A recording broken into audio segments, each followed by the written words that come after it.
नमस्ते सबैजनालाई। मेरो नाम चाहिँ सनिज केसी। फेरि पनि म आज एउटा नयाँ भिडियो लिएर आएको छु। आजदेखि चाहिँ म तपाईहरुलाई चाहिँ मेरो यस युट्युब च्यानलमा बिजनेस रिलेटेड हरेक कुराहरु चाहिँ आजदेखि म तपाईलाई भिडियोमा सिकाउने छु। तपाईलाई एन्टरप्रेन्योरको बाटोतिर लाग्दै हुनुहुन्छ भने यस भिडियोबाट तपाईले धेरै कुराहरु सिक्न पाउनुहुनेछ। र बिजनेसको बाटोतिर हिँड्दै हुनुहुन्छ भने पनि तपाईलाई यो भिडियोले धेरै मद्दत गर्नेछ। आजदेखि कन्टिन्युसली म बिजनेस रिलेटेड भिडियोहरु चाहिँ लगातार रूपमा चाहिँ राख्नेछु। र यो चाहिँ अब हामीले चाहिँ केदेखि स्टार्ट गर्छौं भन्दाखेरि बेसिक बिजनेसको चाहिँ बेसिक कुरादेखि लिएर बिजनेसको चाहिँ एडभान्स कुरासम्म र पछि चाहिँ स्टार्टअपको कुराहरु पनि बिस्तारै गर्दै जानेछौं। र हामीले आजदेखि चाहिँ नयाँ भिडियोहरु चाहिँ बनाउन सुरु गर्नेछौं जुन चाहिँ बिजनेस रिलेटेड हुनेछ।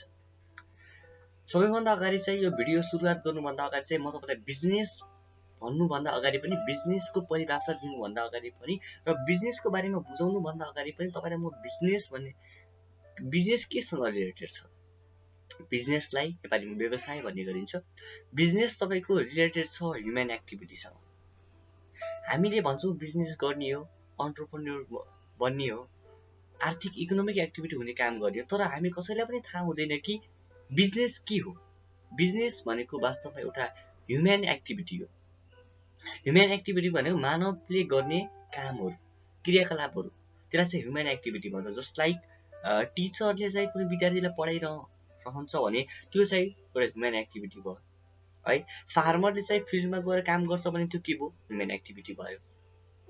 र यसैगरी विभिन्न किसिमका कुनै मान्छेले इन्डस्ट्रीमा काम गर्छ भने त्यो पनि ह्युमन एक्टिभिटी हो। भन्नुको अर्थ हामीले जेसुकै काम गर्छौं नि ह्युमन बीइङ्सहरुले, त्यो सबै कामको एक्टिभिटीलाई के भनिन्छ, ह्युमन एक्टिभिटी भनिन्छ। यो ह्युमन एक्टिभिटी डाइरेक्ट केसँग रिलेटेड छ भन्दाखेरि साथीहरु बिजनेससँग रिलेटेड छ के है। हामीले जति पनि क्रियाकलाप गर्छौं नि त्यो भनेको डाइरेक्ट केसँग छ, business is an important human activity भन्ने गरिन्छ के है। र ह्युमन एक्टिभिटी त हुन्छ भनेर बुझ्यौं, तर ह्युमन एक्टिभिटीलाई दुई भागमा बाँडिएको छ। हामी जो मानिसहरुले गर्छौं नि जुन कामहरु, त्यसलाई चाहिँ दुई भागमा बाँडिएको छ। एउटा हो इकोनोमिक एक्टिभिटी भनिन्छ, एउटा भनिन्छ नन इकोनोमिक एक्टिभिटी।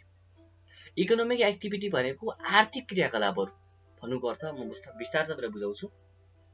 इकोनोमिक एक्टिभिटीले के भन्छ भने चाहिँ तपाईले कुनै जुनसुकै काम गर्नुस्, त्यो काम गरे बापत तपाईले कुनै पनि पैसा अथवा कुनै ज्याला अथवा कुनै एउटा आफूले कुनै पनि काम गरे बापत केही कुरा रिफन्डमा पाउनुहुन्छ भने त्यसलाई के भन्छ, इकोनोमिक एक्टिभिटी भनिन्छ। कुनै काम तपाईले गर्नुभयो, काम गरे बापत तपाईले रिफन्ड के पाउनुभयो, पैसा पाउनुभयो, फाइनान्स पाउनुभयो, अथवा कुनै चीज इकोनोमिकल काम गरे बापत केही कुरा पाउनुहुन्छ भने त्यसलाई इकोनोमिक एक्टिभिटी भनिन्छ। अब नन इकोनोमिक एक्टिभिटी भनेको कस्तो भनेपछि साथीहरु, जुन काम चाहिँ हामीले गर्छौं र गरे बापत चाहिँ हामीले म्याक्सिमम सेटिस्फ्याक्सनको लागि काम गर्ने गर्छौं, तर त्यो काम चाहिँ हामीले केसको लागि गर्दैनौं, जस्ट पैसाको लागि गर्दैनौं भने त्यसलाई चाहिँ नन इकोनोमिक एक्टिभिटी भनिन्छ। अब म तपाईलाई आजदेखि बिजनेसको बारेमा बुझाउँदै छु भनेपछि बिजनेसका तपाईलाई बेसिक कुरादेखि म एडभान्स लेभलसम्म तपाईलाई बुझाउँछु। र बिजनेसदेखि एडभान्स लेभलसम्म पुग्दाखेरि you are become entrepreneur. Okay, so तपाईले के बुझ्नुस् भनेपछि हामीले जुनसुकै काम गर्छौं, बिजनेस बुझ्नुभन्दा अगाडि हामीले के बुझ्नुपर्छ, ह्युमन एक्टिभिटी बुझ्नुपर्छ। हामीले जुनसुकै काम गर्छौं त्यो के हो, ह्युमन एक्टिभिटी हो। ह्युमन एक्टिभिटीलाई हामीले दुई भागले बाँडिएका रहेछौं के, एउटा चाहिँ इकोनोमिक एक्टिभिटी, एउटा चाहिँ के हुन्छ, non economic activity. Economic activity भनेको एउटा यस्तो एक्टिभिटी जुन एक्टिभिटी गरे बापत हामीले के लिन्छौं, पैसा लिने गर्छौं। अर्को चाहिँ यस्तो नन इकोनोमिक एक्टिभिटी जुन एक्टिभिटी गरे बापत हामीले पैसा लिदैनौं, बट आफ्नो म्याक्सिमम सेटिस्फ्याक्सनको लागि चाहिँ काम गर्ने गर्छौं। जसलाई उदाहरणको लागि आमाले बच्चालाई खाना पकाएर खुवाउनु, दिदीले अथवा दिदीले भाइलाई चाहिँ के सिकाउनु, पढ्न लेख्न सिकाउनु, बुवाले छोराछोरीहरुलाई चाहिँ एउटा राम्रो शिक्षा दिनको लागि चाहिँ मेहनत गर्नु, सेटिस्फ्याक्सनको लागि हो नि त।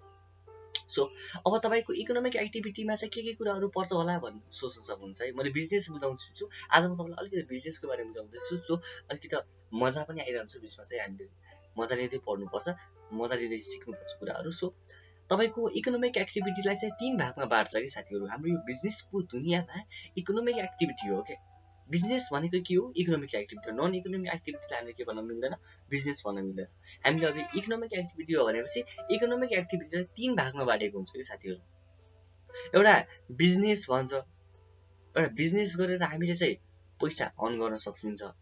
अर्को चाहिँ हुन्छ साथीहरू इम्प्लोइमेन्ट, जुन हामीले जब गरेर रोजगारी सिर्जना गरेर रोजगारी प्राप्त गरेर अथवा रोजगार गरेर, सिम्पली बुझ्नुहोस् कि जब गरेर।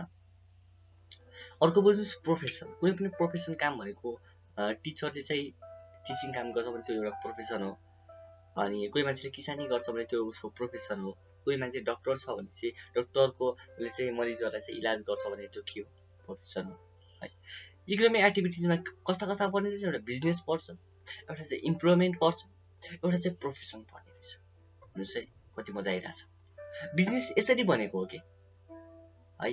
अब तपाईँले इकोनोमिक एक्टिभिटी बुझेको मान्छेले बिजनेस बुझ्न गाह्रो रहेछ त? छैन नि त। बिजनेस अझै बुझ्दैछौँ हामीले, भर्खर बिजनेसको अलिकति टुसाभित्र छौँ कि हामी है। इकोनोमिक एक्टिभिटी भनेको 3टा भागमा बाँड्नु रहेछ क्या। एउटा चाहिँ हाम्रो बिजनेस, एउटा चाहिँ इम्प्लोइमेन्ट, एउटा चाहिँ प्रोफेसन है।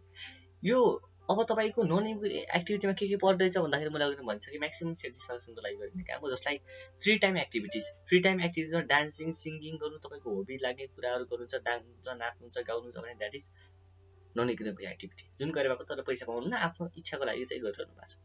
अर्को चाहिँ फ्यामिली कमिटमेन्ट एक्टिभिटी, जस्तै आमाले छोरालाई पढ्न सिके मद्दत गरिरहनु भएको छ, छोरीले आमालाई खाना पकाउनमा मद्दत गरिरहनु भएको छ। यो चाहिँ के हो? नन इकोनोमिक एक्टिभिटी पर्छ। सो आजको भिडियोमा म तपाईँलाई यति भन्न आएको हो कि आजदेखि हामीले बिजनेसको स्ट्र्याटेजी, बिजनेसको दुनियाँमा छिर्दैछौँ र बिजनेस रिलेटेड मैले सम्पूर्ण कुराहरू तपाईँलाई पढाउनेछु, सम्पूर्ण कुराहरू बुझाउनेछु र बिस्तारै बिस्तारै तपाईँहरू एडभान्स कुराहरू पनि सिकाउँदै जानेछु। त्यो कारणले गर्दाखेरि आजदेखि चाहिँ मेरो युट्युब च्यानललाई लाइक गर्नुहोस्, सेयर गर्नुहोस् र सब्सक्राइब गर्नुहोस्। बिजनेस बुझ्नुभन्दा अगाडि हामीले के बुझ्न आवश्यक रहेछ? ह्युमन एक्टिभिटी बुझ्न आवश्यक रहेछ। ह्युमन एक्टिभिटीको भनेको हामीले गर्ने कामहरू। हामीले गर्ने कामहरू पनि 2टा किसिमका हुन्छन् साथीहरू। हेर्नुहोस्, एउटा इकोनोमिक एक्टिभिटी हुन्छ, एउटा नन इकोनोमिक एक्टिभिटी हुन्छ। एउटा यस्तो काम हुन्छ जुन काम गरे बापत हामीले पैसा अर्निङ गरिरहेका हुन्छौँ। एउटा अर्को काम त्यस्तो हुन्छ जुन काम गरे बापत हामीले अर्निङ त गर्दैनौँ, बट आफ्नो हबिज चाहिँ पुरा गर्नको लागि अथवा आफ्नो म्याक्सिमम सेटिस्फ्याक्सन दिनको लागि चाहिँ हामीले गरिरहेका हुन्छौँ। त्यसलाई के भन्छ? नन इकोनोमिक एक्टिभिटी भनिन्छ। र सिम्पली थाहा भयो नन इकोनोमिक एक्टिभिटिजको त खासै अब यो बिजनेसको दुनियाँमा काम छैन। अब हामीले इकोनोमिक एक्टिभिटिजभित्र के पर्ने रहेछ भन्दाखेरि एउटा बिजनेस पर्ने रहेछ, एउटा इम्प्लोइमेन्ट पर्ने रहेछ, एउटा के पर्ने रहेछ? प्रोफेसन पर्ने रहेछ है। अब हामीले प्रोफेसन र इम्प्लोइमेन्ट पनि बिजनेसभित्रै पर्छ। बिस्तारै यिनको डिपमा बुझ्ने कोसिस गर्छौँ। भोलि म डेली अब तपाईँलाई दिनहुँ नयाँभन्दा नयाँ भिडियोहरू हाल्दै जानेछु।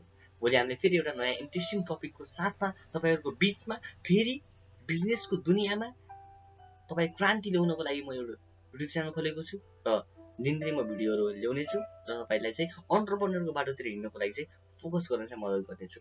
यति भन्दै मेरो भिडियोमा नयाँ हुनुहुन्छ भने कृपया लाइक गर्नुहोस्, भिडियो मनपर्छ भने, र आफ्नो साथीहरूलाई पनि भिडियो अवश्य सेयर गर्नुहोस्।